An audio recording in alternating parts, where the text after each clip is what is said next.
Pasteur, séminariste et membre d'église qui assistait à la conférence en ligne de Nouveau Ciel, Nouvelle Terre Shincheonji, témoignage sur la prophétie et l'accomplissement de l'Apocalypse, la nouvelle alliance de Dieu, bienvenue. Je suis Ki-Chol Hong et je serai en charge d'animer cette conférence aujourd'hui. L'actuelle conférence en ligne de Nouveau Ciel, Nouvelle Terre Shincheonji est diffusée en direct dans le monde entier. En transcendant les nations, les ethnies, les idéologies et les cultures, nous témoignerons des prophéties de l'Apocalypse et des paroles de l'accomplissement physique qui se sont accomplies et que les croyants doivent connaître. L'Apocalypse est la prophétie du Nouveau Testament et la conclusion de la Bible que tous les croyants doivent connaître.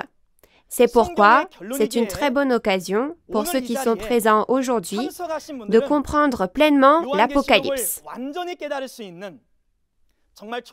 Tout comme la lumière, la pluie et l'air qui donnent vie à toute la création, j'espère que la grâce et l'amour de Dieu seront avec vous aujourd'hui et nous allons commencer cette conférence. Premièrement, prions avec le même cœur. Merci Dieu notre Père de nous avoir permis d'organiser cette conférence en ligne de Nouveau Ciel, Nouvelle Terre Shincheonji dans le monde entier aujourd'hui. Le témoignage de la prophétie et de l'accomplissement de l'Apocalypse, la nouvelle alliance de Dieu, et nous rendons grâce et gloire pour la grâce que vous nous faites d'être avec nous. Au cours de cette conférence, le pasteur promis de Nouveau Ciel, Nouvelle Terre Shincheonji, que Jésus du Nouveau Testament a envoyé pour les églises, comme prophétisé dans Apocalypse 22:16, le président et les 12 chefs de tribu qui ont appris du pasteur promis témoigneront de la parole des prophéties et des réalités accomplies de tous les événements de l'Apocalypse. La dernière fois, nous avons appris la parole d'Apocalypse 1 par l'intermédiaire du pasteur promis et aujourd'hui, nous apprendrons les paroles d'Apocalypse 2 à 3 à travers le chef de la tribu de Jean. Faites que ce soit une conférence qui ne glorifie que Dieu par le fait que Dieu soit avec nous. Et s'il vous plaît, soyez avec le chef de la tribu de Jean, qui est en charge de la parole, afin que par la puissance du Saint-Esprit, les paroles du secret du royaume des cieux dans Apocalypse 2 à 3 puissent être clairement témoignées, et veuillez donner une grâce et un amour infini à tous les pasteurs, séminaristes et membres d'Église qui sont venus assister, afin qu'ils puissent bien comprendre vos précieuses paroles. Que ce soit un moment béni pour rendre gloire à Dieu seul en étant rempli du Saint-Esprit et de la parole. Nous avons prié au nom de Jésus. Amen. Nous tenons à vous informer que la conférence en ligne d'aujourd'hui se déroule dans le strict respect des règles de prévention sanitaire et de distanciation sociale. La dernière fois, nous avons appris clairement les paroles d'Apocalypse 1 par l'intermédiaire du pasteur promis. Je crois que c'était un temps de grâce qui a réchauffé le cœur de tous ceux qui ont entendu la parole. Et aujourd'hui, nous allons apprendre les chapitres 2 et 3 de l'Apocalypse à la suite de ce que nous avons vu la dernière fois par l'intermédiaire du chef de la tribu de Jean, l'un des 12 chefs de tribu qui a appris directement du pasteur promis. Les chapitres 2 et 3 de l'Apocalypse sont des chapitres ayant le même thème, les lettres envoyées aux 7 églises. À cause de cela, certaines personnes peuvent se méprendre et penser que l'Apocalypse est une épître. Les paroles de l'Apocalypse sont les paroles de la prophétie concernant les choses qui doivent arriver bientôt. Et les chapitres 2 et 3 de l'Apocalypse relatent ce qui se passera lors de l'accomplissement de l'Apocalypse aujourd'hui. Apocalypse chapitres 2 et 3 sont l'alliance entre Jésus et le vainqueur et parlent du messager de l'alliance promis par Dieu et Jésus, le pasteur promis, et des 12 bénédictions que Dieu et Jésus ont promises aux vainqueurs.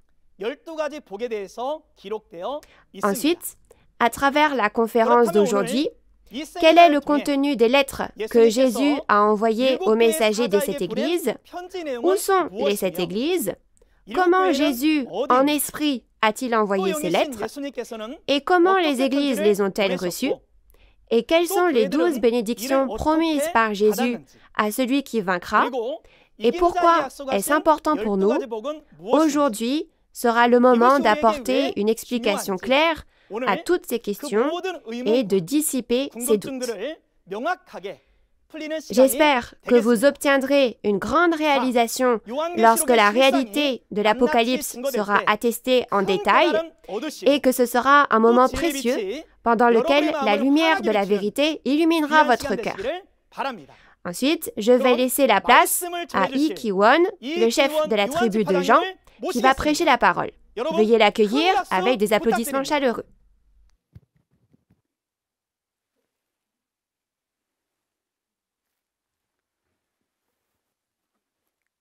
Bonjour, pasteurs, séminaristes et fidèles du monde entier qui pratiquent leur foi en plaçant leur espoir dans le royaume des cieux. Je suis ravi de vous rencontrer. Je voudrais vous remercier sincèrement d'être venus à la conférence sur l'Apocalypse de Shincheonji aujourd'hui. Bien que nos dénominations et nos doctrines soient différentes, nous sommes tous des croyants qui aiment Dieu et le royaume des cieux. Puisqu'il est dit que Dieu est la parole, je crois que nous rencontrerons Dieu et trouverons le chemin du royaume des cieux à travers la parole. Par conséquent, je voudrais que vous écoutiez attentivement les paroles de l'Apocalypse dont je témoignerai aujourd'hui et que vous suiviez le chemin de cette parole si elle est vraie. Si je me trompe, merci de me dire ce dont je n'ai pas témoigné correctement. Avant de commencer la conférence d'aujourd'hui, je voudrais me présenter brièvement. Je suis le chef de tribu Ki-won Lee, choisi au nom de Jean, le disciple de Jésus. J'ai appris la parole révélée et l'accomplissement physique de la part du président de Nouveau Ciel, Nouvelle Terre, Shincheonji, Man-hee Lee, qui a reçu la révélation et m'en suis scellé. Puisque ce que le Seigneur a prophétisé en parabole est apparu en réalité selon la promesse, je vais témoigner clairement de cette réalité, mais je vous ferai une explication résumée en raison des risques de plainte pour diffamation. Cette conférence sur les chapitres 1 à 22 de l'Apocalypse a été prêchée dans le monde entier comme un témoignage spécial. Il semble donc juste que le monde entier l'entende. Depuis combien de temps attendons-nous avec impatience le second avènement de Jésus et l'accomplissement de la nouvelle alliance? Je suis là pour vous annoncer cette nouvelle. Je suis croyant depuis que je suis petit et j'ai fréquenté plusieurs dénominations et églises. J'ai également fréquenté beaucoup de maisons de prière. J'avais désespérément foi en Dieu et j'ai travaillé dur pour recevoir des bénédictions de Dieu. J'ai aussi fait beaucoup de bénévolat à l'église. Lorsqu'il s'agissait des affaires de l'église, j'en ai fait une priorité sans faire de compromis sur quoi que ce soit. Je croyais que si je faisais cela, Dieu prendrait le contrôle de ma vie et me bénirait.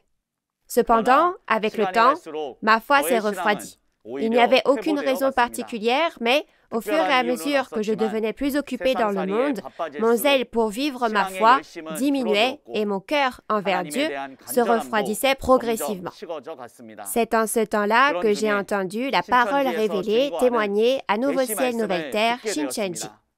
De l'interprétation des paraboles à l'Apocalypse, le zèle et la passion de la foi, qui s'étaient jusque-là refroidis, ont été ravivés par ces paroles claires et certaines, et mon esprit aussi a repris vie.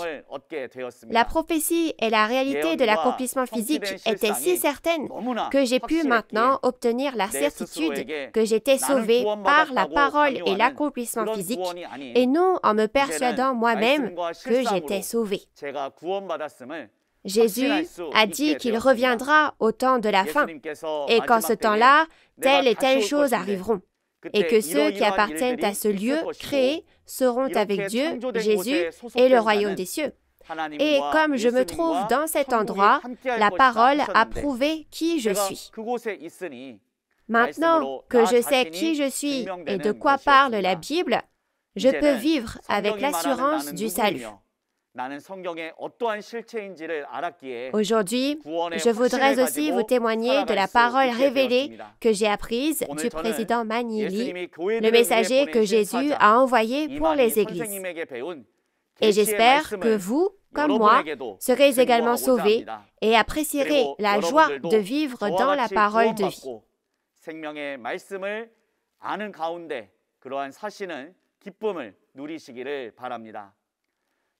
Même si vous et moi sommes maintenant des dénominations différentes, nous avons pratiqué notre vie de foi dans un même but, le royaume des cieux et la vie éternelle.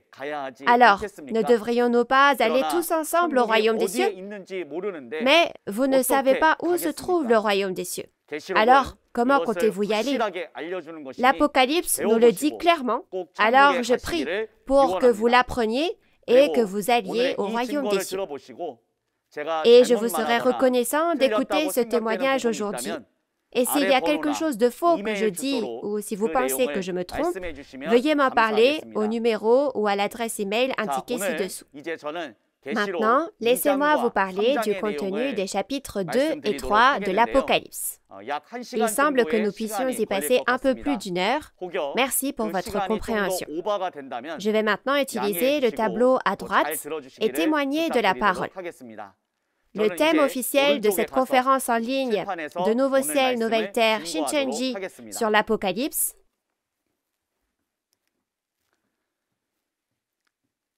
est le témoignage sur la prophétie et l'accomplissement de l'Apocalypse, la nouvelle alliance de Dieu. Les paroles dont je témoignerai aujourd'hui sont les paroles d'Apocalypse chapitres 2 et 3.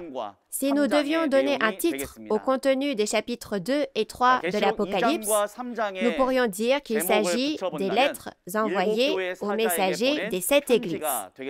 Le contenu clé des chapitres 2 et 3 est la promesse entre Jésus et celui qui vaincra. C'est l'alliance entre Jésus et celui qui vaincra.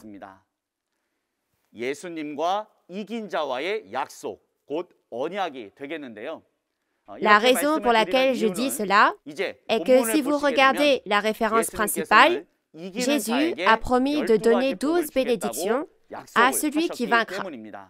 C'est ce que nous allons voir en détail aujourd'hui. Tout d'abord, je sais que vous avez appris le contenu d'Apocalypse 1 à travers le pasteur promis. Dans ce chapitre, il y a une autre chose que nous devons savoir maintenant.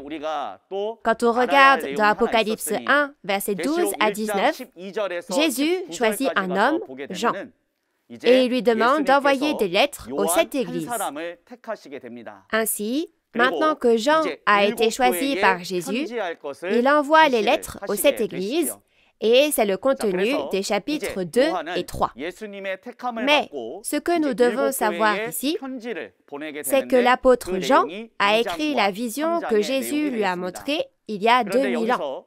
Donc, à cette époque, il avait eu une vision, mais il n'avait pas d'accomplissement ni de réalité physique. Ces paroles étaient des prophéties et, le moment venu, la réalité de ces paroles est révélée et maintenant, ces paroles se sont accomplies.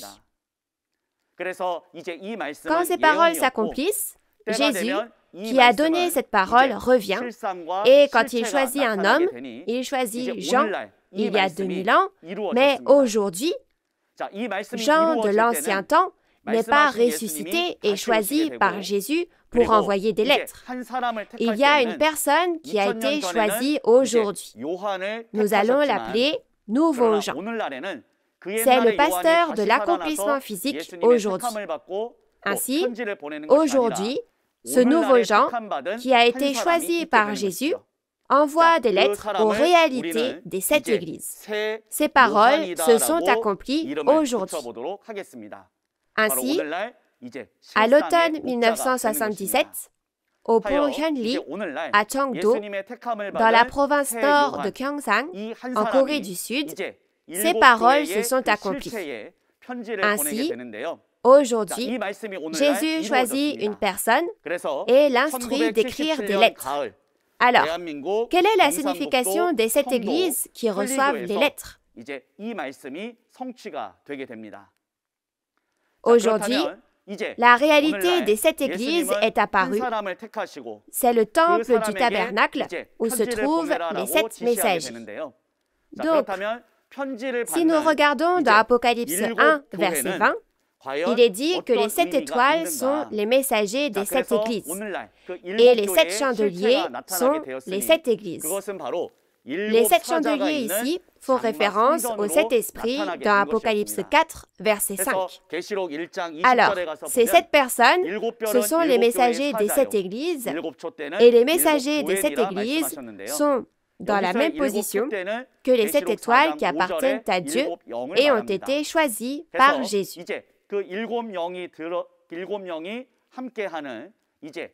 Et ces 7 messagers qui sont apparus aujourd'hui ont travaillé dans cette église que vous voyez ici.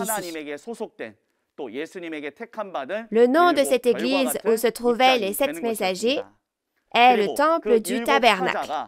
Ainsi, il y a 2000 ans, Jean a envoyé des lettres dans une vision, mais quand il a envoyé ces lettres dans sa vision, personne ne les a reçues. Mais dans la réalité, le nouveau Jean, qui a été choisi par Jésus, a vraiment envoyé des lettres aux 7 messagers. Examinons le contenu de ces lettres. Les chapitres 2 et 3 de l'Apocalypse sont assez longs, donc je ne pense pas que nous aurons le temps de tout lire. Alors, nous allons lire le contenu d'Apocalypse 2, versets 1 à 7, de façon représentative, puis nous regarderons le contenu global. Nous allons lire ensemble Apocalypse 2, versets 1 à 7.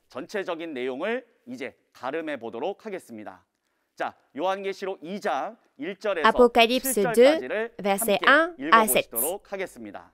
Écrit à l'ange de l'église d'Éphèse, voici ce que dit celui qui tient les 7 étoiles dans sa main droite, celui qui marche au milieu des 7 chandeliers d'or. Je connais tes œuvres, ton travail et ta persévérance.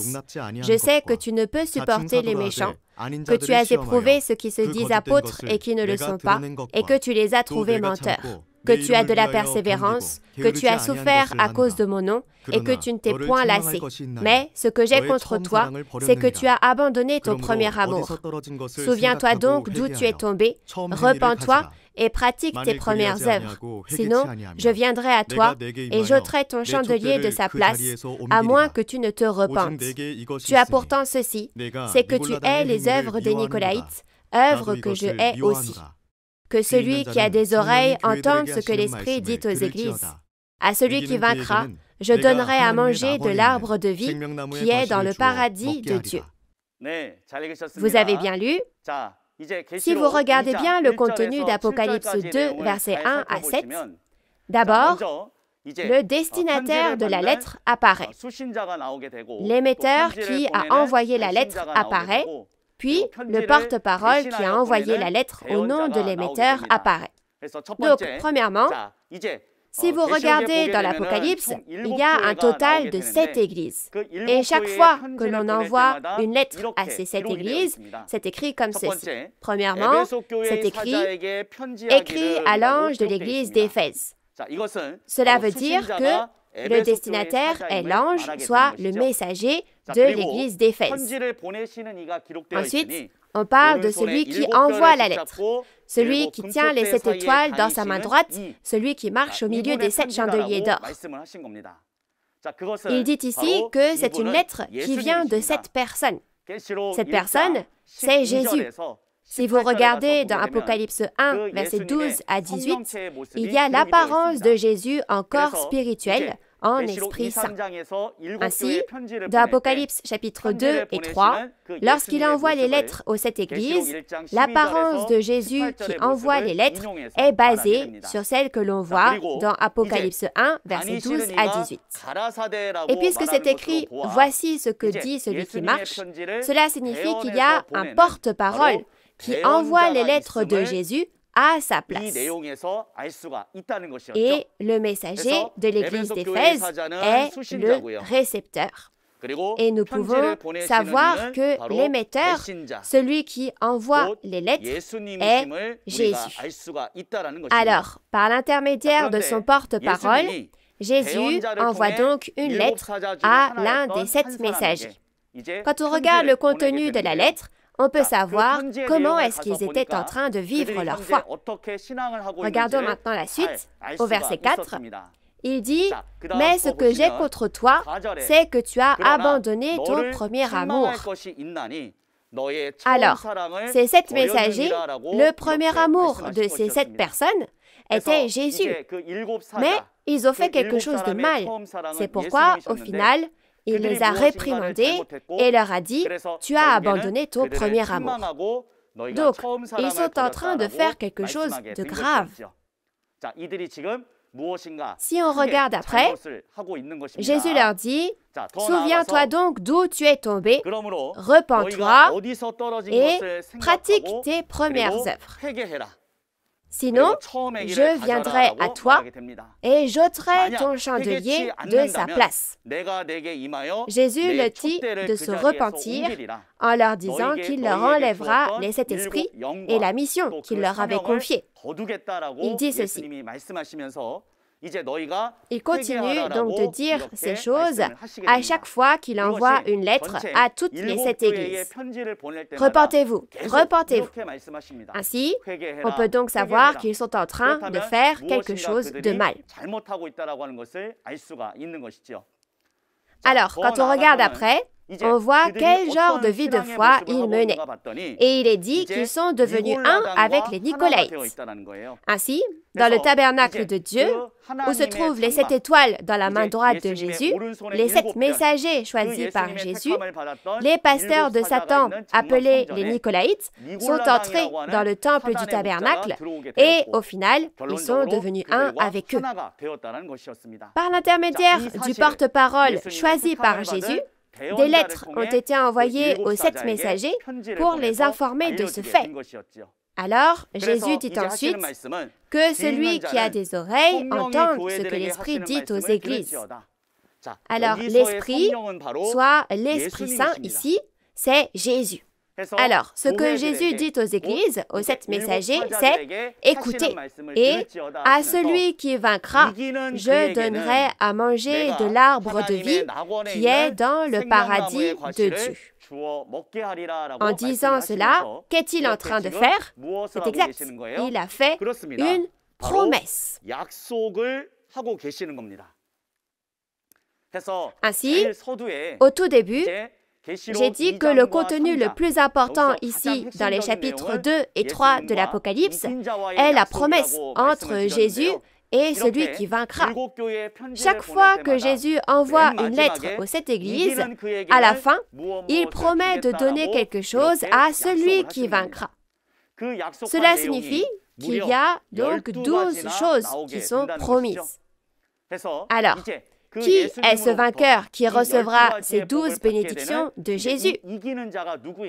C'est précisément le contenu clé que nous allons apprendre aujourd'hui. Alors ensuite, d'après ce que nous venons de voir, nous pouvons voir qu'il y a 3 entités apparaissant dans les lettres. En premier, les 7 messagers apparaissent, n'est-ce pas? Écrits aux messagers de telle et telle église. La réalité physique, ce sont les 7 messagers. Par conséquent, l'accomplissement physique de ces 7 messagers, ces 7 étoiles, ces 7 églises, est apparu aujourd'hui. Et ils sont apparus sous la forme des 7 personnes choisies par Jésus. Ils ont été choisis par Jésus et ont été éduqués par les esprits du ciel. Ils sont donc maintenant dans la position de pasteurs qui peuvent prêcher la parole sur cette terre. Mais maintenant, Jésus leur a dit que les Nicolaïtes, les pasteurs de Satan, étaient entrés là où ils sont. Et la réalité des Nicolaïtes aujourd'hui, c'est les pasteurs du centre d'éducation des intendants. Et maintenant, après avoir été nouvellement choisis par Jésus, il y a un porte-parole qui envoie les lettres de Jésus en son nom à ces 7 messagers. Et l'accomplissement physique de ce porte-parole est nouveau Jean aujourd'hui. Donc nous l'avions déjà vu au début, mais il y a 2000 ans, l'apôtre Jean a eu une vision montrée par Jésus. En conséquence, même s'il a envoyé des lettres aux 7 églises dans sa vision, personne n'a reçu de lettres, bien sûr.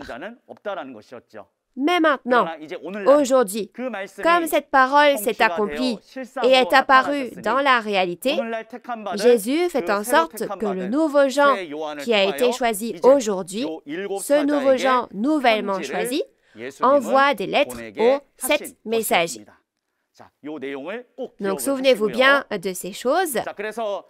Donc, si vous regardez l'ordre d'apparition des personnages dans Apocalypse chapitre 1, 2 et 3, en premier, Jésus choisit les 7 messagers. Et il les éduque avec la parole et en fait des pasteurs. Et ainsi, la parole sortait de ce temple du tabernacle où il se trouvait. Dans l'ère des ténèbres spirituelles des 2000 dernières années, nous avons dit qu'ils étaient 7 chandeliers d'or. Ils ont donc fait le travail de la lampe. En conséquence, alors qu'ils prêchaient la parole de lumière comme une lampe, beaucoup de gens qui avaient soif de la parole de Dieu en ce temps de famine, des milliers de personnes ont afflué pour écouter. En conséquence, Satan a essayé de détruire l'endroit d'où sortait la parole de Dieu, le tabernacle de Dieu, à travers les pasteurs qu'il utilisait. Ainsi, les pasteurs que Satan a utilisés sont mentionnés dans les chapitres 2 et 3 de l'Apocalypse à travers divers personnages du Nouveau et de l'Ancien Testament utilisés en parabole. Ils s'appellent donc les Nicolaïtes, Balaam, Balak, et ils font référence aux pasteurs utilisés par Satan. Alors, ils sont entrés dans le tabernacle de Dieu pour le détruire, et malheureusement, les 7 messagers ne connaissaient pas leur identité, et ils sont devenus un avec eux. Ensuite, à travers ce nouveau Jean nouvellement choisi, Jésus a envoyé des lettres à ces 7 messagers, leur disant de ne jamais devenir un avec eux, car ils sont les pasteurs de Satan, et au contraire de se battre et de vaincre. Maintenant, si nous regardons le contenu des lettres, il y a 3 choses. Les choses que tu as vues, celles qui sont et celles qui doivent arriver après elles. Donc, les choses que tu as vues, c'est l'apparence de Jésus, les 7 étoiles et les 7 chandeliers d'or, et celles qui sont, c'est la tromperie de Satan. Celles qui doivent arriver après elles, c'est la chose la plus importante aujourd'hui. Si vous vainquez, vous recevrez les 12 bénédictions promises dans Apocalypse 2 et 3. C'est la chose la plus importante, n'est-ce pas? Ainsi, en voyant que la tromperie de Satan est ici, nous pouvons connaître la réalité à laquelle sont confrontés les 7 messagers dans le temple du tabernacle. Si vous regardez la parole d'Apocalypse 2, versets 14 à 15, elle explique quel genre de foi les 7 messagers pratiquent actuellement. Donc, si vous regardez ici, au final, cela signifie que les 7 messagers mangent les viandes sacrifiées aux idoles. Balaam et Balak sont des personnages utilisés en parabole, mais en fin de compte, ce sont les Nicolaïtes, les pasteurs de Satan. Alors, ces hommes sont entrés et ont fait manger aux 7 messagers les viandes sacrifiées aux idoles et ils leur ont fait commettre l'impudicité avec Satan. Et de plus, il y a certains d'entre vous qui observent les enseignements des Nicolaïtes maintenant. Donc, il leur envoie ainsi des lettres d'avertissement. Alors, à travers qui? C'est exact, Jésus leur a écrit par l'intermédiaire du nouveau Jean, nouvellement choisi, bien sûr, mais malheureusement, les 7 messagers ne se sont pas repentis, ni ne se sont battus, et ils sont devenus un avec les Nicolaïtes. Par conséquent, les 7 messagers qui ont été choisis par Jésus sont maintenant devenus des soldats du diable. Alors, dans cette situation, il y avait une seule personne qui connaissait l'identité du pasteur du diable, et c'était le nouveau Jean qui a envoyé les lettres en tant que porte-parole de Jésus. À l'inverse des 7 messagers, le nouveau Jean n'a pas mangé les viandes sacrifiées aux idoles, et de plus, il n'est pas devenu un avec les pasteurs de Satan, mais les a combattus et vaincus. Alors, ce contenu, je reviendrai dessus tout à l'heure et je vous en reparlerai. Alors, le porte-parole, le nouveau Jean, finit par vaincre. Si on vainc, Jésus avait promis de donner combien de bénédictions? 12 bénédictions, n'est-ce pas? Donc nous allons nous concentrer sur ce contenu-là aujourd'hui. Alors, c'est la promesse de Jésus qui a dit, « Si tu vaincs, je te donnerai les bénédictions. » Je voulais vraiment vous parler de ça. La promesse de Jésus qui a promis de donner les bénédictions aux vainqueurs. Donc, si on regarde Apocalypse 2, verset 7, « Je donnerai à manger de l'arbre de vie dans le paradis. » Ce paradis désigne le royaume des cieux. Et le fruit de l'arbre de vie signifie la parole de vie. Donc, comme vous pouvez le voir sur l'image, il ne parlait pas d'un vrai fruit. Mais en fait, il disait qu'il donnerait le fruit de l'arbre de vie, la parole de vie, à celui qui vaincra. Alors, cela signifie que celui qui vaincra a reçu et mangé cette parole de vie. Deuxièmement, nous allons lire ensemble la parole d'Apocalypse 2, verset 10. « Ne crains pas ce que tu vas souffrir. Voici, le diable jettera quelques-uns de vous en prison afin que vous soyez éprouvés. Et vous aurez une tribulation de 10 jours. Sois fidèle jusqu'à la mort, et je te donnerai la couronne de vie. » Vous avez bien lu. Quand nous regardons Apocalypse 2, verset 10, à la fin, c'est écrit « Sois fidèle jusqu'à la mort et je... » Alors, qui est ce « je » ici? C'est exact, c'est Jésus. Alors, qu'est-ce que Jésus a dit qu'il donnerait? Oui, je te donnerai la couronne de vie. Ainsi, il a dit qu'il donnerait la couronne de vie à celui qui vaincra dans la guerre contre les Nicolaïtes, les pasteurs de Satan. Alors, que signifie la couronne de vie que Jésus donne? C'est la couronne de vie que l'on trouve dans Apocalypse 2, verset 10, Jacques 1, verset 12 et Tite 1, verset 2. Cela signifie que Jésus donne la vie éternelle. Quel devrait être le but de notre foi? Bien vivre et bien manger dans le monde? Non, n'est-ce pas? De toute évidence, Jésus a dit de d'abord rechercher son royaume et sa justice, et de ne pas demander de quoi se vêtir, manger ou boire. Il a dit que toutes ces choses, ce sont les païens qui les recherchent. Donc, le but de cette Bible, le but de la foi, et les paroles de Jésus qui est venu il y a 2000 ans, qu'y avait-il dans chaque parole? Il y avait la vie éternelle. Alors, maintenant, nous devons nous efforcer pour nous assurer de recevoir la vie éternelle qui est le but de la foi. La Bible a clairement promis. Jésus a dit que si nous vainquons, il nous la donnera. La vie éternelle sera accordée d'abord à celui qui vaincra. Donc jusqu'à présent, nous avons vu 2 bénédictions.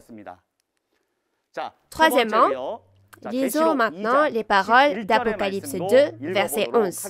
« Que celui qui a des oreilles entende ce que l'Esprit dit aux églises. Celui qui vaincra n'aura pas à souffrir la seconde mort. » Vous avez bien lu.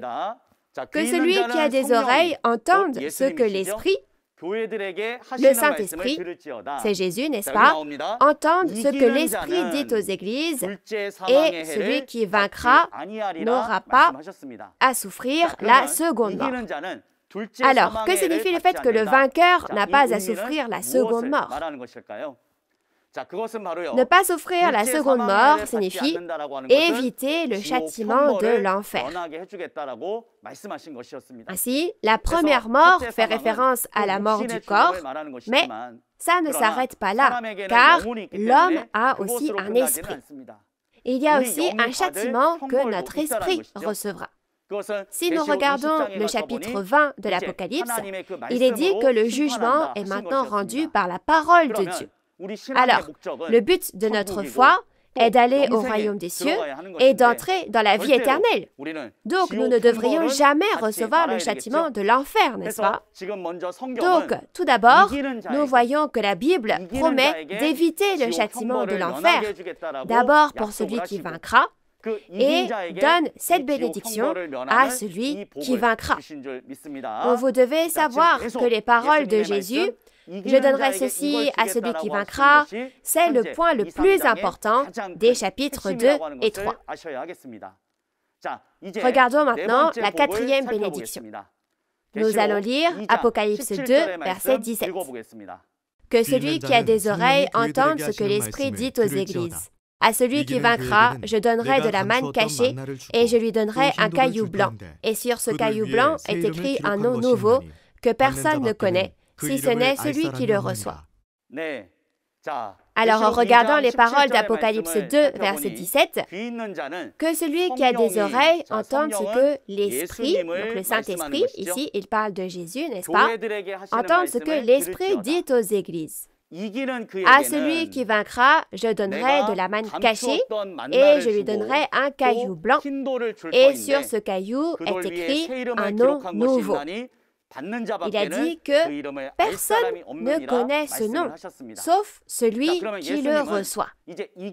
Alors, Jésus promet à celui qui vaincra. Il lui a promis deux choses cette fois, n'est-ce pas? Il a dit qu'il lui donnerait la manne cachée et le caillou blanc. Nous allons donc regarder ce contenu. Donner la manne cachée signifie révéler les paroles du secret du royaume des cieux. Regardons d'abord la manne du temps de Moïse.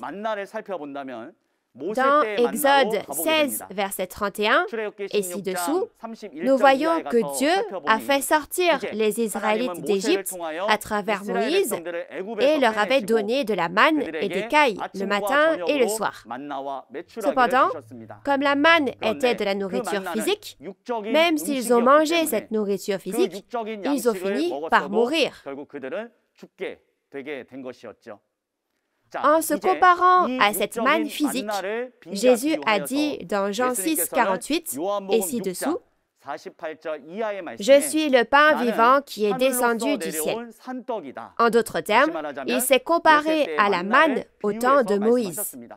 Ainsi, Jésus a dit que vous mourrez si vous mangez de la manne physique, peu importe la quantité de manne que Dieu a donnée du ciel au temps de Moïse dans les temps anciens. Mais maintenant, je suis le pain vivant descendu du ciel. Si vous mangez de ce pain, vous aurez la vie éternelle. Et il a dit que ce pain était sa chair pour donner la vie au monde, n'est-ce pas? Ça veut dire que Jésus leur a dit de boire son sang et de manger sa chair. Au final, nous pouvons savoir que la manne signifie la parole. Cependant, dans la référence principale, on l'appelle la manne cachée.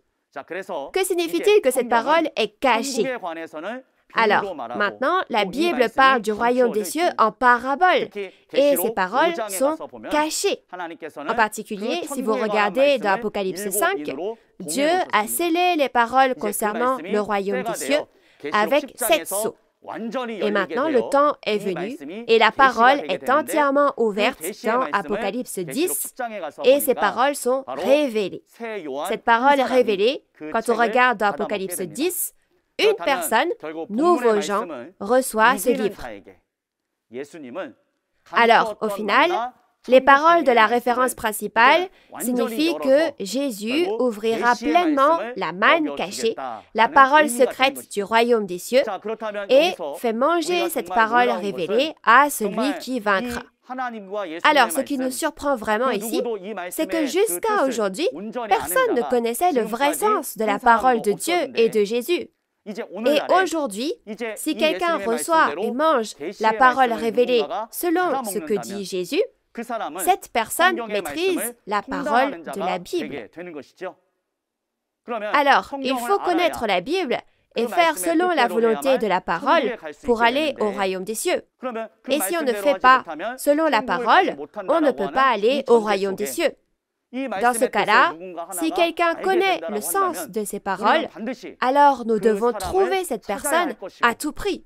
Je dois la trouver et je dois demander à cette personne de partager avec moi la parole révélée qu'il a reçue et manger. En faisant ainsi, je pourrai enfin connaître le sens de cette parole et aller au royaume des cieux, n'est-ce pas? C'est pourquoi la parole de Jésus qui dit qu'il donnera la manne cachée à celui qui vaincra ne doit pas être prise à la légère. Qu'est-ce que Jésus promet encore de donner si on vainc? Il a dit qu'il donnerait le caillou blanc. Le caillou blanc. Alors, quelles sont les caractéristiques du caillou blanc? Le caillou est très dur. Quand vous heurtez quelque chose avec, ce n'est pas le caillou, mais c'est l'autre chose qui finit par se casser. Donc, si nous regardons cela spirituellement, nous pouvons dire que c'est le jugement. Donc, ce que signifie le caillou blanc, c'est le pouvoir de juger. Cependant, le jugement est basé sur la parole de Dieu. Donc ce n'est pas le jugement basé sur nos propres pensées. Ainsi, au jour de Moïse, dans les temps anciens, les paroles de Dieu étaient gravées sur la pierre. Et Moïse gouvernait et jugeait aussi le peuple d'Israël avec les paroles gravées sur la pierre. Dans Jean 12, verset 48, il est dit qu'il y aura un temps où cette parole jugera les hommes au dernier jour. En fin de compte, le pouvoir de juger, soit le caillou blanc, est le jugement par la parole de Dieu. S'il est dit que ce pouvoir de juger est donné à celui qui vaincra, alors celui qui vaincra reçoit la parole révélée, soit la manne cachée, et a le pouvoir de juger avec cette parole. C'est une chose vraiment extraordinaire. Donc, il faut connaître la personne qui a ce pouvoir de juger pour ne jamais être jugé par cette personne. Si vous ignorez la personne qui a le pouvoir de juger et essayez de la persécuter, ne serez-vous pas jugé par la personne qui a le pouvoir de juger? C'est pourquoi Jésus a dit dans Matthieu 21, 42 à 44 qu'il est une pierre et que quiconque tombera dessus sera brisé et écrasé. Ensuite, nous devons vraiment trouver le vainqueur qui a reçu la parole révélée aujourd'hui et qui a le pouvoir de juger. Ainsi, j'espère que nous ne serons jamais jugés. Donc, nous devons savoir combien cette personne, le vainqueur ayant le pouvoir de juger, est important. Nous allons regarder les promesses de Jésus données à celui qui vaincra à nouveau maintenant à travers Apocalypse 2, 26 à 28. Nous allons lire « À celui qui vaincra et qui gardera jusqu'à la fin mes œuvres, je donnerai autorité sur les nations. Il les pètera avec une verge de fer, comme on brise les vases d'argile, ainsi que moi-même j'en ai reçu le pouvoir de mon Père, et je lui donnerai l'étoile du matin. » Vous avez bien lu? Alors il y a aussi un point très important ici. On parle à nouveau de celui qui vaincra, n'est-ce pas? À la fin de chaque église apparaît toujours celui qui vaincra. À celui qui vaincra et qui gardera jusqu'à la fin mes œuvres. Alors regardez ici.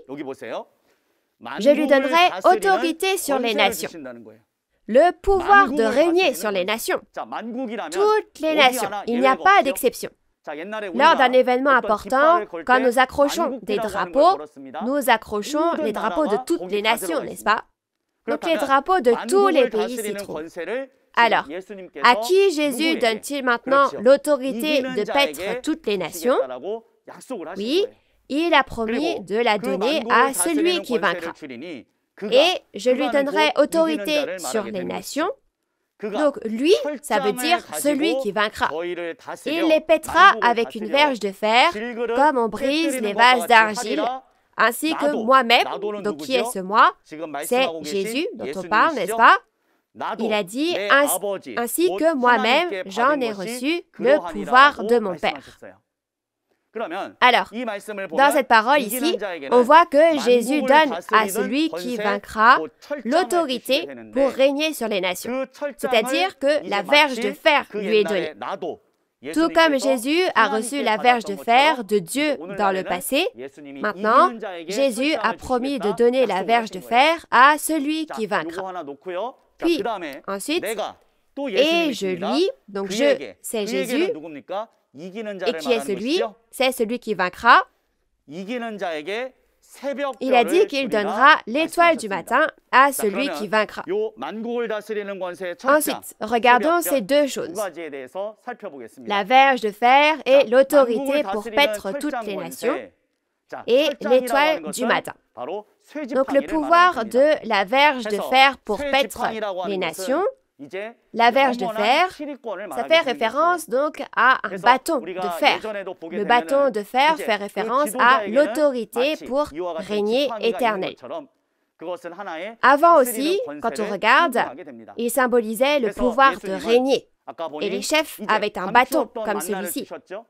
Alors, tout à l'heure, nous avons vu que Jésus lui a donné la manne cachée, le fruit de l'arbre de vie dans le paradis, soit la parole de vie de Jésus, n'est-ce pas? Alors, cela signifie qu'il lui a donné le pouvoir de gouverner toutes les nations avec cette parole. Et quand on regarde dans Psaume 2, verset 9, qu'a-t-on dit plus tôt? Il a dit que j'ai aussi reçu de mon Père. Donc, si on regarde dans Psaume 2, verset 9, Dieu dit « Tu es mon fils » et il dit « Je t'ai engendré ». Et il a donné à son fils une verge de fer. Et il a dit que le Fils donne le jugement qui consiste à briser comme des vases d'argile avec une verge de fer. Mais maintenant, si nous regardons Jean, chapitre 17, verset 2, nous voyons que c'est Jésus qui a reçu l'autorité sur toutes les nations. Mais si nous regardons Jean, chapitre 17, verset 8, cette autorité, c'est la parole de Dieu. Alors maintenant, l'autorité de la verge de fer, soit l'autorité pour paître toutes les nations, que Jésus donne aujourd'hui à celui qui vaincra, n'est pas faite avec la pensée des hommes, mais la parole de Dieu. Ainsi, quand on regarde dans Jean 5, Jésus dit que son jugement est juste parce qu'il ne cherche pas sa volonté, mais qu'il fait selon la parole de Dieu. Donc c'est ainsi qu'il a dit. Donc c'est très important. Celui qui vaincra recevra le pouvoir éternel pour régner. Mais régner avec quoi? C'est exact, avec la parole de Dieu. Il lui a également donné le pouvoir de juger et l'autorité pour paître. Donc tout lui est donné. À qui? À celui qui vaincra. Alors, si nous croyons vraiment en cette Bible, puisque nous sommes croyants, si nous aimons cette Bible, nous devons rencontrer ce vainqueur dont Jésus a parlé. N'est-ce pas la seule façon d'aller vers lui, de recevoir et manger la nourriture pour la vie éternelle et de ne pas être jugé par lui? Alors, maintenant, nous avons vu jusqu'à la 6e bénédiction. Donc, Jésus ne cesse de dire à celui qui vaincra, « Je donnerai telle et telle bénédiction ». Donc, que fait-il? Il fait une promesse. Vous devez garder cela à l'esprit. Alors, septièmement, à celui qui vaincra, je donnerai quoi? Je donnerai l'étoile du matin. Alors, l'étoile du matin. Quand on regarde Apocalypse 22, verset 16, il dit, « Moi, Jésus, je suis l'étoile du matin. » Alors, je donnerai l'étoile du matin à celui qui vaincra. Ces paroles signifient que Jésus est un esprit et le vainqueur aujourd'hui, nouveau Jean, est une chair. Jésus devient un avec le vainqueur, c'est-à-dire que l'esprit et la chair s'unissent et ils vivent ensemble. Alors, qui est avec le vainqueur? Oui, c'est l'esprit de Jésus. Ce ne sont pas des paroles d'hommes, c'est la promesse de Jésus. Ainsi, celui qui vaincra sera avec Jésus de cette manière. Maintenant, si on regarde dans Apocalypse chapitre 3, nous allons voir aussi les bénédictions que Jésus a promises. Nous allons lire Alors, celui qui vaincra sera revêtu ainsi de vêtements blancs, comme ici, et ce « je » ici, c'est qui? C'est Jésus. Donc, quel est ce nom? Le nom du vainqueur ne sera pas effacé du livre de vie, mais je confesserai son nom devant mon Père et devant ses anges. Donc, il y a deux autres bénédictions données à celui qui vaincra. La première consiste à porter des vêtements blancs. La seconde est que son nom sera écrit dans le livre de vie et n'en sera jamais effacé. Donc, il lui donne encore ces deux bénédictions. C'est vraiment une bénédiction d'en recevoir déjà ne serait-ce qu'une seule, mais 12 lui sont données. Regardons les vêtements blancs. Alors, quand on parle des vêtements blancs, au final, les vêtements renvoient aux vêtements du cœur. Cependant, dire que les vêtements de son cœur sont devenus blancs signifie que les œuvres sont reconnues par Dieu et Jésus comme étant justes. Dieu et Jésus reconnaissent comme juste la foi de cette personne, sa vie de foi et ses actions. Alors, si on regarde dans la Bible, de quel genre de personne s'agit-il? Oui, ce sont les actions de celui qui vaincra qui sont reconnues comme justes par Jésus. Donc, c'est ce qu'il dit. Ensuite, son nom sera écrit dans le livre de vie. Il n'en sera pas effacé. Je le confesserai devant mon Père et devant ses anges. J'écrirai son nom dans le livre de vie.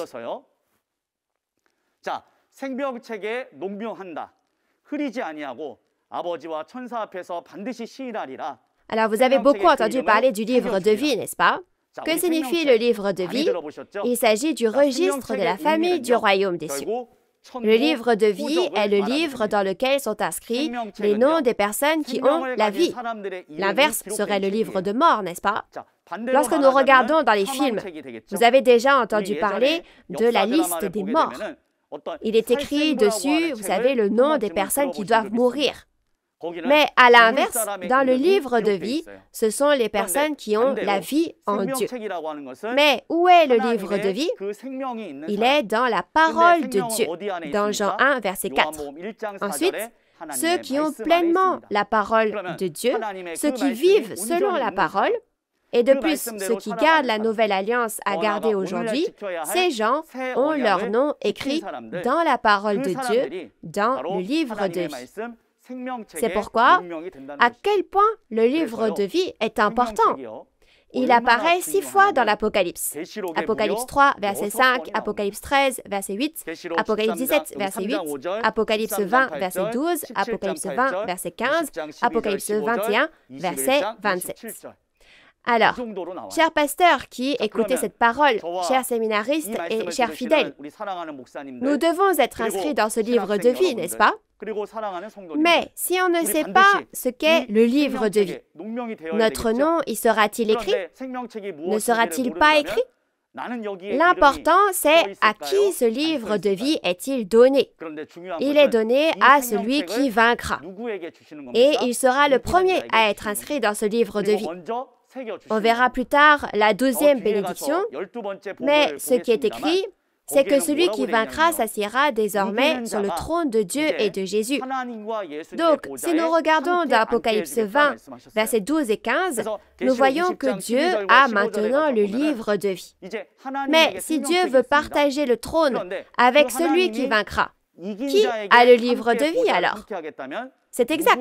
Celui qui vaincra a le registre de la famille du royaume des cieux, qui est la vie elle-même. Donc, maintenant que celui qui vaincra devient le premier à être écrit dans le livre de vie, il faut trouver celui qui vaincra et le rencontrer afin de savoir comment faire pour que mon nom soit inscrit dans le livre de vie. C'est pourquoi Jésus continue de dire dans Apocalypse 2 et 3 qu'il faut rencontrer le vainqueur par tous les moyens. Jésus insiste constamment sur le fait que, puisqu'il a donné les 12 bénédictions aux vainqueurs, vous ne pouvez aller au royaume des cieux et y manger la nourriture de vie éternelle que si vous rencontrez cette personne. Et c'est ce que je veux dire à tous ceux qui écoutent la conférence aujourd'hui. Alors, qui est le vainqueur dont parle la Bible? Nous devons le rencontrer. Je vais revenir dessus et expliquer à nouveau. Maintenant, Apocalypse 3, verset 12 va être un verset très important. Dans Apocalypse 2 et 3, nous allons lire ensemble. Celui qui vaincra, je ferai de lui une colonne dans le temple de mon Dieu, et il n'en sortira plus. J'écrirai sur lui le nom de mon Dieu et le nom de la ville de mon Dieu, de la nouvelle Jérusalem qui descend du ciel d'auprès de mon Dieu, et mon nom nouveau. Vous avez bien lu. Dans Apocalypse 3, verset 12, il y a deux bénédictions. Nous allons les regarder ensemble. Celui qui vaincra deviendra une colonne dans le temple de mon Dieu. Je pense que vous savez ce que cela signifie sans même que j'aie à vous l'expliquer. Lorsqu'on parle d'une personne sur qui on peut s'appuyer, on dit que cette personne, c'est le pilier de notre famille, n'est-ce pas? Mais Jésus a dit que celui qui vaincra devient la colonne, c'est-à-dire le pilier, pour construire le temple de Dieu. La colonne joue un rôle très important. C'est fini quand la colonne tombe. Et il fera de lui une colonne dans le temple de Dieu, et celui qui vaincra n'en sortira plus. Donc en regardant les 6000 ans d'histoire de la Bible, dans l'histoire de la guerre spirituelle entre Dieu et Satan, beaucoup de gens ont rompu l'alliance avec Dieu et trahi. Mais, au temps de la fin, celui qui vaincra ne sortira pas, c'est-à-dire ne partira jamais. C'est pour ça que j'insiste encore, vaincre ne signifie pas combattre et vaincre n'importe qui. Il faut à tout prix combattre et vaincre ceux appartenant à Satan, écrits dans la Bible. Ainsi, les 7 messagers se sont battus et ont perdu contre les Nicolaïtes, les pasteurs du centre d'éducation des intendants. Si Jésus a dit qu'il donnerait cette bénédiction à celui qui combat et vainc les Nicolaïtes, alors celui qui combat et vainc les Nicolaïtes devient le vrai vainqueur. Il devient le vainqueur dont parle la Bible. Alors, à celui qui vaincra, j'écrirai sur lui le nom de mon Dieu et le nom de la ville de mon Dieu, de la nouvelle Jérusalem, qui descend du ciel de mon Dieu, et mon nom nouveau.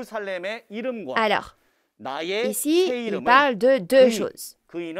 La première, c'est que celui qui vaincra deviendra une colonne dans le temple de Dieu.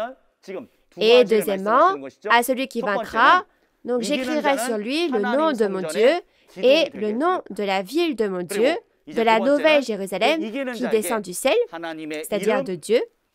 Qu'est-ce que c'est? C'est le royaume des cieux. C'est pourquoi il a dit que le royaume des cieux est avec celui qui vaincra.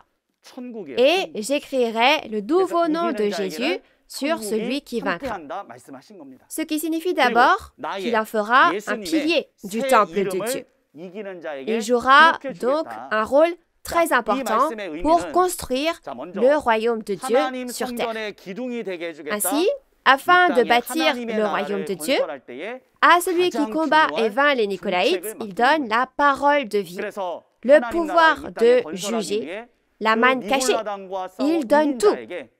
Ainsi, le royaume de Dieu s'établit sur cette terre selon la parole de Dieu. La Bible dit que celui qui vaincra est au centre de ce royaume. Vous comprenez? Ensuite, j'écrirai le nom de Dieu, de la ville sainte, la nouvelle Jérusalem et le nouveau nom de Jésus sur celui qui vaincra. C'est comme ça. Jésus, la ville sainte, nouvelle Jérusalem, le royaume des cieux viennent à qui? Oui, à celui qui vaincra. Donc, au final, il vaincra. Ils seront donc avec le vainqueur. Alors, Dieu, Jésus, le royaume des cieux. Mais nous n'arrêtons pas de dire que nous allons au paradis. Nous allons au royaume des cieux. Je ne sais pas où est le royaume des cieux. Ils ne sont pas visibles, n'est-ce pas? Mais on dit très souvent qu'on veut aller au royaume des cieux. Mais on ne sait même pas où se trouve le royaume des cieux. Comment va-t-on y aller alors? Cependant, il y a une méthode pour y aller. Quand le royaume des cieux descend sur cette terre, vous pouvez aller dans ce royaume des cieux. Ainsi, il y a 2000 ans, Jésus a dit dans Matthieu 4, verset 17, « Repentez-vous, le royaume des cieux est proche. » Jésus l'a dit, mais beaucoup de gens ne sont pas venus à Jésus. Jésus était le royaume des cieux, avec lequel Dieu était. Alors il a dit, « Je suis le chemin, la vérité et la vie. Personne ne vient au Père que par moi. » Il a également dit qu'il y avait Dieu en lui, mais les gens l'ont persécuté et l'ont même tué. Il y a 2000 ans, aller à Jésus, c'était aller au royaume des cieux. Aujourd'hui, comme il a dit que Dieu, Jésus et le royaume des cieux sont avec lui, avec celui qui vaincra, donc, en conclusion, aller à celui qui vaincra revient à aller à Dieu, à Jésus et au royaume des cieux. Alors j'espère que nous réaliserons cette logique spirituelle selon laquelle aller vers celui qui vaincra, c'est aller à Dieu, aller à Jésus et aller au royaume des cieux. J'espère vraiment que nous ne jugerons jamais avec autre chose que la parole. La parole est le chemin. C'est dans Jean chapitre 1, verset 1. Puis, en utilisant cette parole comme chemin, Jésus a promis de donner telle et telle chose à celui qui vaincra. Dieu, Jésus et le royaume des cieux seront avec lui. Alors aujourd'hui, si Dieu, Jésus et le royaume des cieux sont avec celui qui combat et vainc les Nicolaïtes, nous devons trouver celui qui vaincra, et je souhaite que vous connaissiez la logique selon laquelle nous devons rencontrer celui qui vaincra pour aller au royaume des cieux. Alors, c'est la dernière, nous allons lire Apocalypse 3, verset 21. Celui qui vaincra, je le ferai asseoir avec moi sur mon trône, comme moi j'ai vaincu et me suis assis avec mon Père sur son trône. Vous avez bien lu. On parle toujours de celui qui vaincra. On continue d'en parler. Et avec qui se bat-il? Donc c'est le vainqueur. Oui, donc à celui qui combat et vaincra les Nicolaïtes, je le ferai asseoir avec moi sur mon trône. Et ce jeu, donc Jésus, a vaincu à 2 reprises, n'est-ce pas? Au premier avènement, c'était dans Jean 16, 33, n'est-ce pas? Je vais vaincre et m'asseoir avec Dieu le Père sur son trône. Alors, celui qui vaincra s'assiera sur le trône de Jésus, tout comme Jésus était assis sur le trône de Dieu. Alors, qu'est-ce qu'un trône? En un mot, c'est comme une chaise. Alors, au final, s'asseoir ensemble sur le trône signifie que Jésus sera avec le vainqueur, tout comme lui-même était avec Dieu. Et tout comme Dieu était avec Jésus, ce même Jésus aujourd'hui a donné ses paroles au vainqueur en le prenant comme son trône et ils travaillent ensemble. Alors, si nous regardons à nouveau toutes ces choses maintenant, au final, celui qui vaincra s'assiera sur le trône de Jésus. Cela signifie que Jésus et le vainqueur travaillent ensemble en ne faisant qu'un. Maintenant, nous avons vu les 12 bénédictions données à celui qui vaincra. Maintenant que nous les avons vues, arrivons-nous à imaginer qui nous devrions rencontrer? J'espère que vous y pensez. Ce ne sont pas des paroles d'hommes, ce sont les paroles de Jésus. C'est pourquoi il a dit qu'il donnerait 12 bénédictions à celui qui vaincra. C'est une promesse conditionnelle de donner des bénédictions si l'on vainc. Alors, si on ne vainc pas, on ne les reçoit pas. N'est-ce pas? Alors, il a dit aux 7 messagers, « Je vous donnerai les bénédictions si vous vainquez. » Mais, en fin de compte, ils n'ont pas combattu les Nicolaïtes et ils sont devenus un avec eux. Alors, maintenant, qui est le vainqueur? Cela n'apparaît pas dans Apocalypse 2 et 3. Il n'apparaît pas. Où faut-il aller? Il faut aller dans Apocalypse chapitre 12. Nous allons lire Apocalypse chapitre 12, verset 11. Ils l'ont vaincu à cause du sang de l'agneau et à cause de la parole de leur témoignage, et ils n'ont pas aimé leur vie jusqu'à craindre la mort. Oui, donc quand on regarde ici, il dit que les frères l'ont vaincu à cause du sang de l'agneau et à cause de la parole de leur témoignage. Alors, qu'ont-ils vaincu? Maintenant, le vainqueur est là. Ainsi, dans Apocalypse chapitre 12, la personne qui était censée être victorieuse dans les chapitres 2 et 3 apparaît maintenant comme le vainqueur, donc dans le chapitre 12. Alors, ce vainqueur ne se bat pas contre n'importe qui. Ce n'est pas parce que vous combattez quelqu'un dans la rue et vainquez que vous êtes un vainqueur. Vous devez devenir celui qui vainc les Nicolaïtes dans Apocalypse chapitre 2 et 3. Alors maintenant, quand nous regardons dans Apocalypse chapitre 12, un dragon rouge apparaît. Il y a une bête avec 7 têtes et 10 cornes. Comme vous l'apprendrez dans Apocalypse chapitre 12, en bref, ce sont les Nicolaïtes. Donc, il y a un enfant qui a combattu et vaincu les Nicolaïtes. Et si vous regardez dans Apocalypse 12, verset 5, et que vous voyez cet enfant, il est dit que c'est un homme qui combattra et vaincra le dragon et gouvernera les nations avec une verge de fer. Maintenant, si vous vous souvenez bien de ce que j'ai dit plus tôt, Apocalypse 2, versets 26 à 27, qu'est-ce qui est donné à celui qui vaincra avec l'autorité de régner sur les nations? La verge de fer. Il combattra le dragon et vaincra, et à l'avenir, il gouvernera toutes les nations avec la verge de fer. Qui est donc cet enfant? C'est le vainqueur avec la verge de fer. Alors aujourd'hui, le vainqueur est enfin apparu sur cette terre. Ainsi, on l'appelle le nouveau Jean. Et Jésus a dit qu'il lui donnera ses bénédictions, comme promis, s'il vainc. Comme il a vaincu et reçu les 12 bénédictions selon la promesse, cette personne devient le pasteur que Jésus a promis. Vous comprenez? Donc, ce pasteur devient le pasteur de Dieu et de Jésus. Donc, c'est comme ça qu'il a vaincu. Après avoir vaincu, il a reçu toutes les 12 bénédictions. Et elles incluent donc la parole de vie, la nourriture de vie éternelle, l'autorité de la verge de fer, le pouvoir de juger, le livre de vie et la bénédiction d'être avec Dieu, Jésus et le royaume des cieux. Tout ça est donné à qui? Il a dit qu'il a tout donné à celui qui vaincra. Alors, notre vie de foi consiste à trouver ce vainqueur à tout prix. De même qu'il fallait trouver Jésus au premier avènement et l'accepter pour devenir enfant de Dieu, aujourd'hui, rencontrer le pasteur qui a la parole de vie et recevoir la parole révélée de ce pasteur, c'est parce qu'on veut aller au royaume des cieux en mangeant la parole de vie. Ainsi, moi aussi, je dois manger la parole de vie et rencontrer ce vainqueur pour pouvoir aller au royaume des cieux. Alors maintenant, c'est la conclusion de la parole d'aujourd'hui. Aujourd'hui, nous devons vraiment rencontrer le vainqueur à qui Jésus a promis de donner les 12 bénédictions s'il vainc.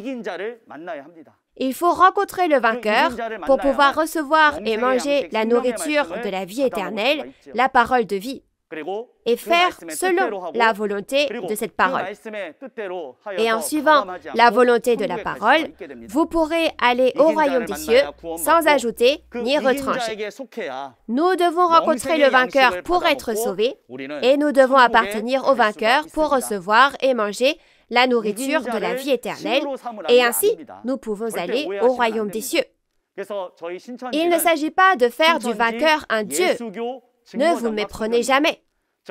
Ainsi, notre nouveau ciel, nouvelle terre, Shincheonji, est le nouveau ciel, nouvelle terre, Shincheonji, Église de Jésus, le temple du tabernacle du témoignage.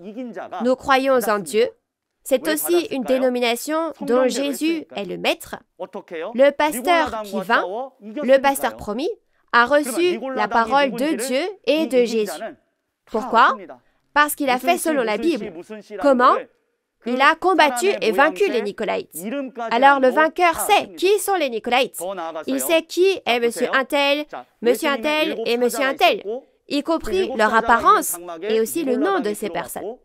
De plus, il y avait 7 messagers de Jésus. Et les Nicolaïtes sont entrés dans le tabernacle où se trouvaient les 7 messagers. Et le pasteur promis les a combattus et il a vaincu ces Nicolaïtes. Le pasteur promis connaît qui d'autre encore alors? Il connaît les 7 étoiles. Il connaît monsieur un tel et monsieur un tel et à quoi ressemble leur visage et si ce sont des hommes ou des femmes. Donc, une chose que je tiens vraiment à vous dire, c'est qu'aujourd'hui, Dieu a lui-même écrit la parole du secret du royaume des cieux dans Apocalypse 5, verset 1, et il l'a lui-même gardé et l'a donné à Jésus aujourd'hui. Lorsque Jésus ouvre les sceaux du livre et accomplit ce qui est écrit dans chaque chapitre, l'accomplissement physique, la réalité de l'Apocalypse est enfin révélée. Les 7 étoiles sont 7 églises. Ce ne sont pas des étoiles et des églises qui apparaissent, mais ce sont 7 personnes qui apparaissent dans la réalité. Et pour les Nicolaïtes, alors, Nicolas de l'ancien temps est-il apparu? Ce n'est pas comme ça. C'est la personne qui lui correspond qui est apparue. Alors, quand Jésus a accompli toutes ces réalités, une personne a vu et entendu à ses côtés. Et Jésus lui a tout dit. Il lui a révélé tous les secrets dans l'Apocalypse. Alors maintenant, celui qui a vaincu, le pasteur promis, a tout vu et tout entendu à côté de Jésus. Et c'est pourquoi Jésus a dit dans Apocalypse 22, 16, « Moi, Jésus, j'ai envoyé mon ange pour vous attester ces choses dans les églises. » Et il l'envoie pour qu'il atteste de ce qu'il a vu et entendu. Où ça? Dans les églises. C'est pourquoi le but de cette conférence en ligne de Nouveau Ciel, Nouvelle Terre, Shincheonji sur l'Apocalypse est que le pasteur promis, le vainqueur, fasse connaître aux églises, à nos chers pasteurs, séminaristes et fidèles, la réalité de l'accomplissement de l'Apocalypse selon le commandement de Jésus. Alors maintenant, vous aussi, n'hésitez pas à apprendre cette parole. Et aujourd'hui, comme promis, le vainqueur qui a reçu les 12 bénédictions de Jésus est apparu sur cette terre. Quand nous regardons dans Apocalypse 1, verset 1, nous voyons que ce n'est pas en priant que Jésus vient enseigner à tout le monde, mais il donne cette parole à une seule personne. Alors j'espère que vous allez tous venir vers le vainqueur qui a reçu et mangé toutes ces paroles de vie, le fruit de l'arbre de vie et la manne cachée, par la victoire, et obtiendrez cette nourriture. Et maintenant, recevons et mangeons aussi cette nourriture de la vie éternelle, et non seulement le vainqueur, mais nous aussi. Si quelqu'un veut aller au royaume des cieux, nous devons combattre et vaincre ce Satan, le diable et le monde avec cette parole de vie et la parole de vérité. Donc, j'espère que nous recevrons et mangeons tous la nourriture de la vie éternelle, que nous rencontrerons le vainqueur que Jésus a promis et que nous irons tous au royaume des cieux ensemble à travers la parole. Moi et les pasteurs, séminaristes et les croyants, même si nos dénominations et nos doctrines sont différentes actuellement, nous croyons en Dieu et en Jésus. Nous lisons la même Bible et de plus, nous croyons que ce que nous voulons vraiment, c'est l'espoir du royaume des cieux et de la vie éternelle. Donc, nous devons y entrer tous ensemble, selon cette parole, n'est-ce pas? Ne nous disputons pas les uns avec les autres, ne nous critiquons pas les uns les autres et ne nous persécutons pas. Mais j'espère que nous nous aimerons les uns les autres comme Jésus l'a dit. Aimez-vous les uns les autres comme je vous ai aimés. Je vous aime aussi. Enfin, j'aimerais que nous crions tous ensemble « Nous sommes un » afin de montrer que nous sommes un en Dieu et en Jésus. Aujourd'hui, le vainqueur qui a combattu et vaincu les Nicolaïtes s'est également rendu à divers endroits et a crié comme ceci. Ainsi, pour montrer que nous sommes un en Dieu et en Jésus, nous allons lever notre index comme ceci et crier ensemble « Nous sommes un ». Et ensuite, je prierai pour terminer. Nous croyons que nous sommes un en Dieu et en Jésus. Nous sommes un, we are one. Nous allons prier ensemble. Dieu très saint, notre Père, nous te rendons grâce et gloire de nous avoir accordé un jour précieux comme aujourd'hui et de nous avoir guidés afin que chacun puisse devenir un et venir à la parole de Dieu. Dieu notre Père, maintenant, selon la parole de Dieu, cet apocalypse s'est accompli aujourd'hui. Et selon cette parole de l'Apocalypse, le messager que Jésus a promis et celui qui a combattu et vaincu les Nicolaïtes est apparu sur cette terre. Ainsi, Dieu notre Père, Jésus a donné 12 bénédictions au vainqueur et lui a accordé la parole de vie, la nourriture de la vie éternelle, le royaume des cieux et le pouvoir de juger. Aide-nous à rencontrer ce vainqueur et à obtenir et manger la nourriture de la vie éternelle afin de vivre éternellement avec Dieu dans le royaume des cieux. Aidez-nous également à ne pas nous disputer les uns avec les autres, à nous aimer et à devenir un en Dieu et en Jésus, afin de devenir les croyants qui hériteront du royaume des cieux et de la vie éternelle auquel nous aspirons tous tant. Nous prions désespérément que la grâce infinie de Dieu soit toujours avec nos chers pasteurs, séminaristes et fidèles. Et nous avons sincèrement cru et prié toutes ces paroles au nom de Jésus, qui est notre Sauveur. Amen.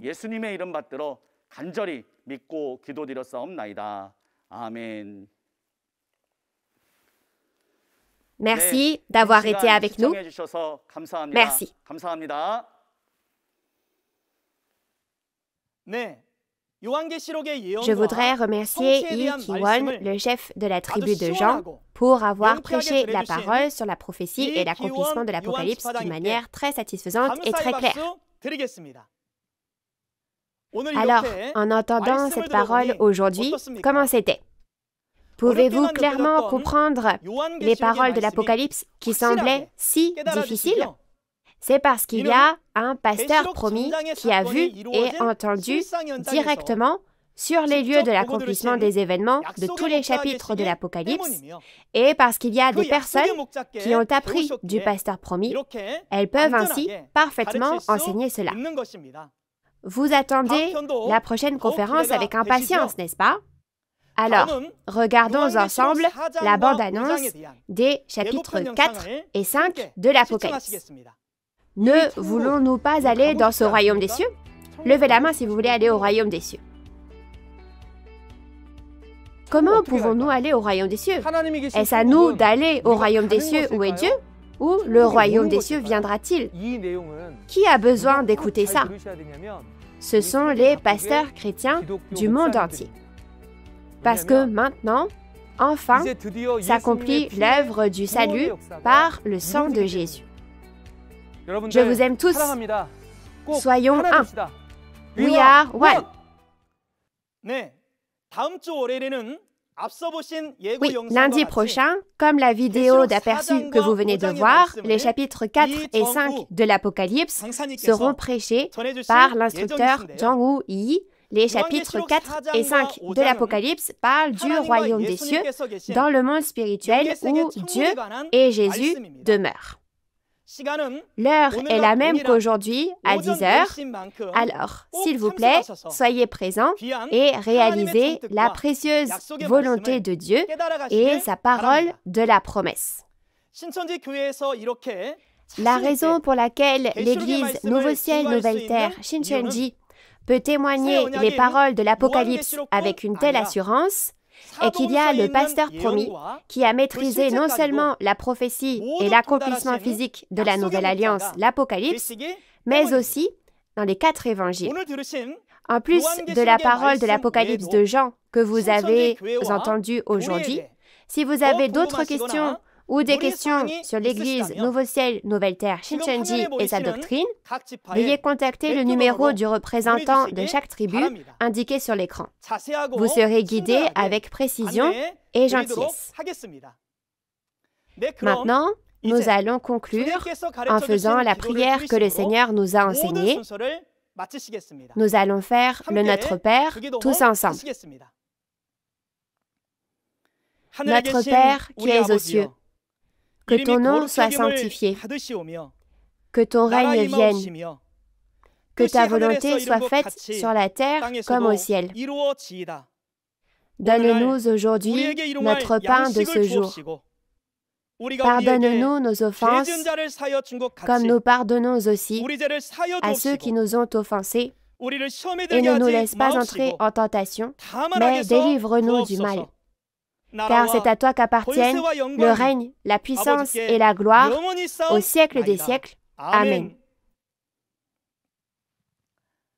Ceci conclut la conférence en ligne Nouveau ciel, nouvelle terre, Shincheonji, le témoignage sur la prophétie et l'accomplissement de l'Apocalypse, la nouvelle alliance de Dieu. Merci à tous ceux qui ont été avec nous aujourd'hui.